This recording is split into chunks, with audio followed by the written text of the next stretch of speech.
meron parang nagpaplano kayo, guys, kung anong gagawin niyo para mas lalo pang maging lalo pang managana yung inyong kabuhayan. But at the same time, meron din kayong parang pag-aagam-agam, mga kapiksi. So, meron kayong mga plano based dun sa mga gusto nyong gawin sa buhay nyo. Let's say, for example, negosyo or investment.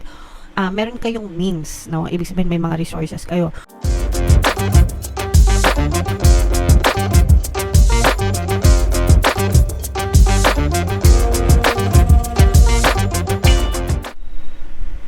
Hello guys, hello Libra, welcome back to Pinay Pixie Tarot. Ang pamagat ng episode natin for tonight is New Moon Kapalaran para ngayong December to January para sa Libra, Sun, Moon, Rising, Sign, and Venus. Dalawa yung New Moon natin ngayong December guys, yung isa nung December 1, tapos yung next naman is ngayong December 31 mga kapiksi, and then yung next na New Moon ay sa January 29 guys. So, ang reading na to ay para sa period na yan, December 31 to January 29. And ito yung ating moon message para sa inyo. Dito tayo mag-start guys. Show the world the real you. Okay? So, ipakita mo sa lahat kung sino ka, kung ano ka. Mga kapiksi, kung ano yung kaya mong gawin, kung ano yung kaya mong ma-achieve sa buhay mo. But personal opinion, para sa akin, it doesn't matter, no? Yung ibang tao sa paligid mo, you don't have to prove or show anything to them. Ang importante is i-prove mo or ipakita mo sa sarili mo kung ano yung kaya mong gawin, kasi sa reality mo, ikaw yung importante, hindi naman yung ibang tao. So you don't need to impress anybody, diba? Any people, kahit sino pa, hindi mo kailangang magpa-impress sa kanila. Ang importante is ikaw. So show the real you, show you the real you, diba? Show yourself kung ano yung kaya mong ma-achieve, marating sa buhay mo, and be happy with it mga kapiksi. Alright? Be aware of your feelings but also be prepared to move on. So, yung emosyon natin mga kapiksi, no, that will guide you kung ano yung pattern mo sa buhay mo mga kapiksi. So, kasi yung emosyon natin, sumusunod lang naman yan sa pattern of thoughts natin. So, kung ayaw mo yung nararamdaman mo, ibig sabihin, there's something wrong with the pattern of your thoughts. And then, baguhin mo. Okay? And, yeah. Additional meanings for this card, guys. Don't lose the beauty and romance of life. Okay? So, wag tayo masyado magpakanega. Kapag nagfo-focus tayo sa nega, guys, parang dinideprive natin yung sarili natin na maging masaya. No? Ikaw na mismo yung gumagawa ng pagka-miserable ng buhay mo, and you don't deserve it. No? You're missing all the happiness. Namimiss mo lahat ng happiness, lahat ng kasiyahan na deserve mo sa buhay because nagfo-focus ka sa kanegahan. So, sayang naman mga kapiksi. You are too much in your head. Get into your heart. Huwag kayong mag-overthink. Mga kapiksi, stop overthinking negatively by all means, kasi wala talaga kayong mapapala. You are damaging yourself. Sinisira nyo yung buhay nyo, guys. So, by all means, stop overthinking, mga kapiksi. Make it a habit, no? Gawin nyo siyang habit na mag-focus sa pagpapasalamat and mag-focus sa mga magagandang bagay. Okay? A friend needs you. Be there for them. So, baka may mga kaibigan kayo na kailangan kayo. No? So, be there for them, mga kapiksi.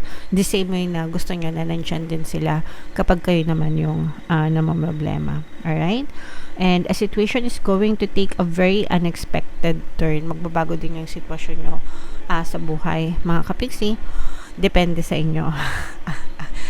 Your life will change only if you change. Magbabago yung buhay nyo kapag nagbago kayo. Kapag hindi kayo nagbago, hindi rin magbabago yung buhay nyo.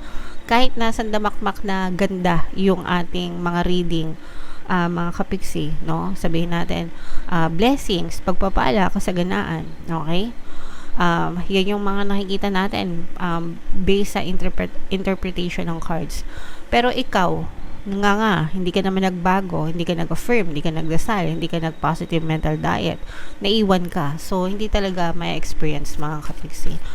You will only experience it sa physical reality mo kapag ka binago mo din yung pattern of thoughts mo and emotions align dun sa reading mga kapiksi. Okay? So, change yourself guys para magbago din yung buhay nyo. Okay? There's nothing to change but you. Okay, so Libra, tingnan natin yung ganap sa inyo. Shuffle natin to mga kapiksi. Habang sinashuffle natin to, panoorin nyo muna yung video natin regarding sa ating paano mag-manifest ng abundance video course. Kapiksi, sawa ka na ba sa mga struggles at hirap sa buhay mo? Masipag ka ba at masikap sa buhay ngunit hindi ka pa rin umaasenso? Ilang beses ka na bang nag-attempt mag-negosyo at mag-invest pero palagi ka pa rin nalulugi? Sa pagkakataon na ito ay maaaring may subconscious beliefs ka na nagiging balakid sa iyong pag-unlad at pagyaman. Introducing, paano mag-manifest ng abundance video course. Dito ay matututunan mo ma-overcome ang mga balakid mo para tuluyan ka ng umunlad, umasenso, sumagana, maging matagumpay, successful at maswerte sa iyong kabuhayan, pera, trabaho, negosyo sa lapi at kaperahan ng bonggang-bongga. Dali, mag-send na ng email sa pinoypixie@gmail.com at simulan na ang iyong pagyaman ngayon. Alright, so sa lahat ng gusto mag-avail ng course guys, yung promo natin ngayong December, una magbibigay tayo ng free 3-in-1 pampaswerte sa Bimla, sa pampaswerte sa buhay, sa pera at saka sa love life, at saka magkakaroon din kayo ng 15% discount mga kapiksi, kaya i-avail nyo na. And meron din tayong bagong course guys, paano mawala ang third party at magkaroon ng harmonious na relationship para mawala yung mga kabit ng mga jowa nyo guys. 20% discount until December 31, kaya i-avail nyo na mga kapiksi. So, Libra, guys, kayo ay represent ng Queen of Swords. Ito yung ating moon energy. For some of you guys, no, parang magpapahinga kayo, nararamdaman natin, or mapapahinga kayo, guys, mula sa mga challenges, pagsubok. Parang medyo makahinga kayo ng maluwag-luwag mga kapiksi, especially kung masyado kayong maraming pinagdaanan na pagsubok, kanigahan, nitong 2024 o nitong mga nakaraang buwan. Mga kapiksi, no? So, sa season na to, parang medyo mapapahinga yung isip nyo, mapapahinga yung parang matatahimik, yung mababawasan, malilesen yung mga worries nyo, mababawasan yung mga stress nyo, mga kapiksi, no? And parang mas magiging kalmado yung isip nyo, mas magiging peaceful ka, makakahanap ka ng inner peace. Yeah, inner peace mga kapiksi. Okay, so yeah, and practice nyo lang guys, mag-meditate, no, every day, kahit once a day mga kapiksi, maganda, malaki yung maitutulong yan para sa inyo guys. So, kung hindi kayo marunong mag-meditate, meron tayong Tagalog guided meditation dyan sa ating channel. Pwede nyo pakinggan, makakatulong sa inyo guys. And eto naman, merong presence dito ng earth sign, Capricorn, Taurus, Virgo. For some of you, pwedeng may earth element kayo sa inyong natal chart, or you may be dealing with an earth sign. Merong lalapit sa'yo, may magpo-propose sa'yo, mga kapiksi. This will take bold steps, no? Bold steps. In short, manliligaw, pwedeng liligawan ka, magko-confess ng kanyang nararamdaman, pero parang hindi siya, this will take no for an answer. Kumbaga gagawin niya ang lahat para makamit ang matamis mong oo. Applicable sa mga single, applicable sa mga pwede sa relationship mga kapiksi. Kung kayo ay married na or may sabit na guys, wag nyo nang i-entertain mga kapiksi. But definitely parang magkakaroon this is someone who is younger, no, medyo bata pa, mainit, hot behavior. Mainit, ibig sabihin talagang nandun yung kanyang pagmamahal or basta mainit yung kanyang pagtingin sa iyo mga kapiksi, kaya this person will try to win your heart, no, liligawan kayo nito mga kapiksi. Parang medyo opposite kayo nitong person nito kasi siya may pagka-immature, tapos kayo naman nandun kayo sa mature side mga kapiksi. So not necessarily na bata sila, no, pwedeng younger than you, pero pwedeng sa isip, no, parang medyo easy go lucky type of person, ganyan. kumpara sa inyo, baliktad kayo, kayo naman yung medyo mature, no? And ang focus ng attention nyo, guys, is more on money. So, meron, parang nagpaplano kayo, guys, kung anong gagawin nyo para mas lalo pang maging lalo pang managana yung inyong kabuhayan. But at the same time, meron din kayong parang pag-aagam-agam, mga kapiksi. So, meron kayong mga plano based dun sa mga gusto nyong gawin sa buhay nyo. Let's say, for example, negosyo or investment. Meron kayong means, no? Ibig sabihin may mga resources kayo. Kung gusto niyo magnegosyo, meron kayong mga kapital. Kung gusto niyo mag-invest, meron kayong mga kapital. Pero nandun din yung pag-aalangan nyo, no? So, nagpo-push and pull pa kayo. Ibig sabihin hindi pa kayo 100% na sigurado kung gusto niyo talagang i-push yung negosyo na yan or investment na yan.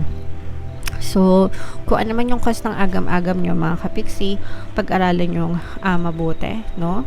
And listen to your intuition, guys. Kasi pag nag-aagam-agam kayo, ibig sabihin, pwedeng may blocks somewhere, mga kapiksi. So, alamin nyo muna yung authenticity ng mga pinapasok nyo, 'di ba? Legal ba? Wala bang sabit? Maayos ba? 'Di ba? Yung mga ganun para sure na hindi talaga kayo ma-scam. Pero kung gusto nyo magnegosyo, meron talaga at meron kayong mga resources na available, mga kapiksi. At saka hindi kayo parang meron kayong mahihingan ng tulong pagdating sa mga opinion, pagdating sa mga recommendation, ganyan, parang meron kayong palaging nakakausap na parang nagbibigay sa inyo ng enlightenment. So, maswerte kayo dyan, guys. Okay? So, i-main-main nyo na yan sa comment section, mga kapiksi. Ito, inner peace, yan. At saka itong love confession, ay... At saka yung mga gustong magnegosyo, mind business, yan. So, i-main nyo na lahat yan, guys, sa comment section. Happy New Year, guys. Happy 2025 sa inyo. Comment down below if naka-resonate kayo. Ito yung ating 2025 kapalaran, guys. Ito naman yung ating success stories ng paano mag-manifest ng abundance video course. Click here to subscribe. Ito yung ating mga pampaswerte subliminals. Thank you for liking, sharing, and subscribing, and see you again next time. I love you all. Have a nice day. Bye-bye.